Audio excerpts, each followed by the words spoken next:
Olá, amigos da Jovem Pan Online, seja bem-vindo a esta conversa ao vivo que nós temos a partir de agora. Mais uma vez, muito obrigada pela sua companhia. E hoje o nosso tema é meio ambiente. Nós vamos saber como é que está exatamente a situação das árvores em São Paulo. Todo mundo reclama que São Paulo é uma cidade de pedra e hoje nós vamos aprofundar um pouco mais essa discussão. E muita gente não sabe, mas é através das árvores que nós também podemos conhecer um pouco mais da história e do clima da própria cidade. E é sobre isso que nós conversamos a partir de agora com o Ricardo Henrique Cardim, ele que é presidente da Associação Amigos das Árvores, é cirurgião dentista, mestre em odontologia pela USP e atualmente é mestrando do Departamento de Botânica do Instituto de Biociências da mesma universidade. Ricardo, muito obrigado pela sua presença, é um prazer tê-la aqui.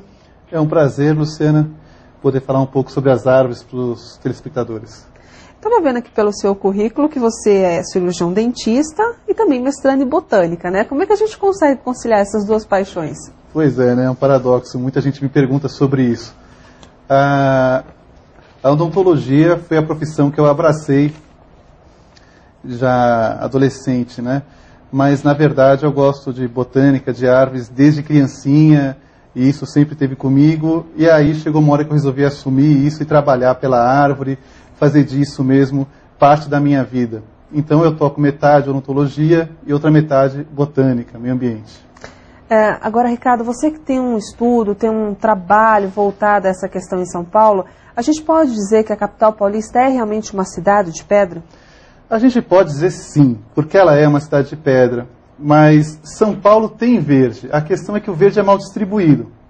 Você olhando São Paulo quando você sai de avião da cidade, você percebe que a cidade tem manchas verdes, entre aquele mar de construções brancas e cinzas. Esse verde, o problema é que ele está somente em alguns bairros, parques da cidade.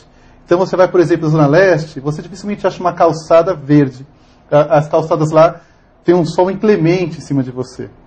Agora, você vai andar na Alameda Santos, perto da Paulista, você vai andar sobre a sombra de árvores. Aí é a história da urbanização da cidade, bairros que foram planejados. Mas a cidade de São Paulo, eu ainda acho uma cidade muito cinza. Cabe mais verde aqui dentro. Você falou, né, sobre essa questão da própria história da cidade. Alguns bairros foram planejados e tiveram a sorte de poder manter um pouco ainda da sua história, das suas árvores. Como é que a gente poderia explicar o porquê que algumas regiões, como o caso da Zona Leste, por exemplo, que você citou, é tão desprovida de árvores? Então, a questão é histórica, né? A Zona Leste, parte da Zona Norte, sempre foram áreas operárias, na época da industrialização da cidade, lá pelo final do século XIX, começo do século XX. Então não houve uma preocupação do poder público, nem dos loteadores, de trazer uma qualidade de vida para aquele local. Era um local somente para dormitório. E, ao contrário do que ocorreu, por exemplo, em bairros mais nobres, como aqueles incorporados pela companhia City, que loteou Pacaembu, o Jardim Europa, Jardim América, essa empresa ela se preocupou em trazer o conceito de cidade-jardins, que já estava acontecendo na Europa, acontecendo nos Estados Unidos, com casas com grandes áreas verdes, praças no meio do bairro, ruas bem arborizadas, e criou essa disparidade. Então, o paulistano daquela época, do começo do século XX, rico, ele tinha à sua disposição bairros arborizados, enquanto o paulistano operário, cabia a ele somente o sol na sua cara, não tinha esse direito. Por exemplo, e quais os problemas, as consequências que um bairro sofre, por exemplo, como no caso da Zona Leste que você citou, por não ter árvores tão arborizadas, não ter áreas tão arborizadas? Bem, os problemas são inúmeros, né? A árvore, hoje, eu falo o seguinte, ela não é, a gente considerava muito ela como um enfeite na cidade, como algo que está aí para deixar a cidade mais bonita. Hoje, a árvore, na verdade, ela é uma prestadora de serviços ambientais. Então, ela que torna a nossa vida dentro da metrópole mais suportável.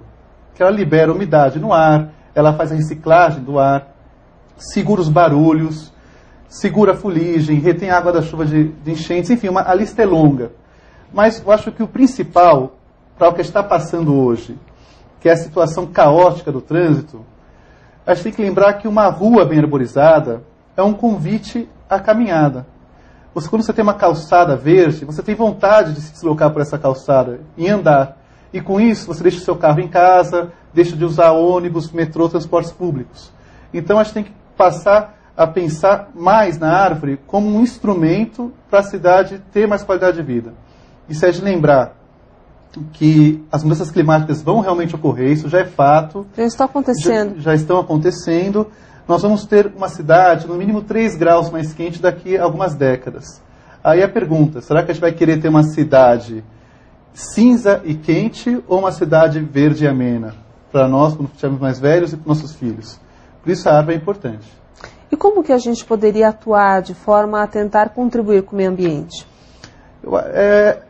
Se a gente pensar, pelas conversas que eu tenho com as pessoas de árvores, até mesmo no blog, tem uma grande interatividade, muita gente se preocupa com a Amazônia, né? A gente ouve falar demais, estão devastando a Amazônia, é um problema, tal. Não, realmente é um problema sério, é uma questão que precisa ser resolvida. Mas e o meio ambiente nas cidades? Como é que ele está, né? As pessoas vivem nas cidades, né? Então, isso a gente tem que lembrar. Onde moram 20 milhões de pessoas é aqui, nesse pequeno espaço da cidade de São Paulo, da nossa região metropolitana.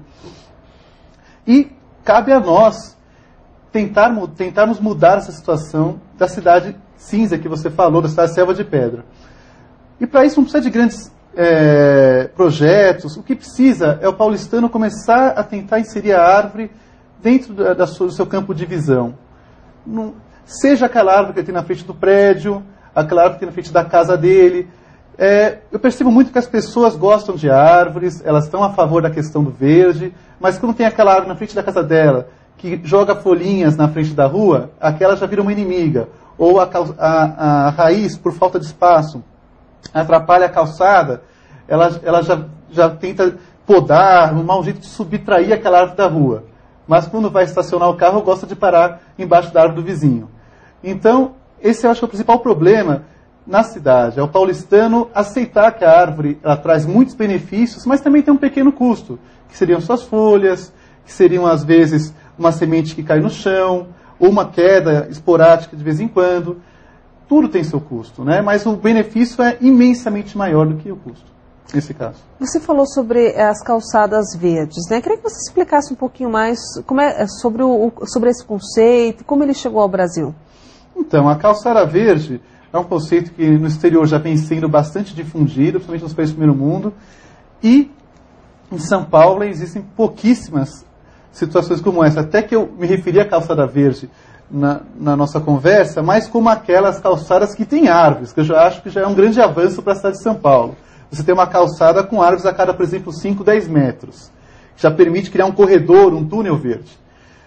O ideal seria que essas calçadas, para serem verdes de verdade, tivessem uma condição de permeabilidade do solo.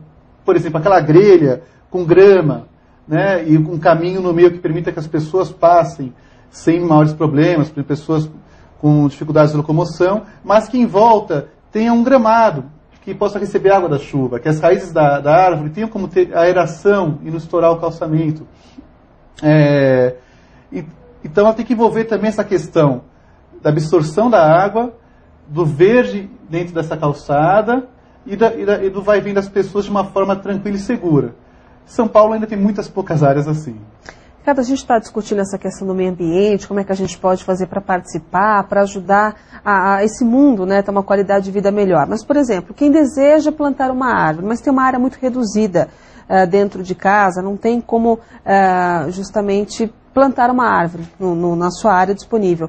Como é que a pessoa... Existe alguma alternativa para essa pessoa? Existe, né?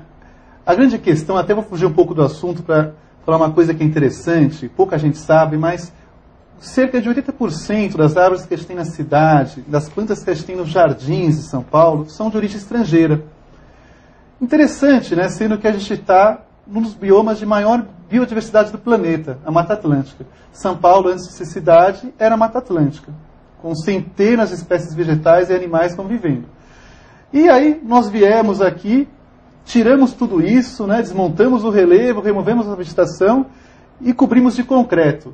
E para absurdo, ainda colocamos em cima dessa cidade plantas que vieram de longe, vieram de outros países, outros continentes, para enfeitar essa cidade.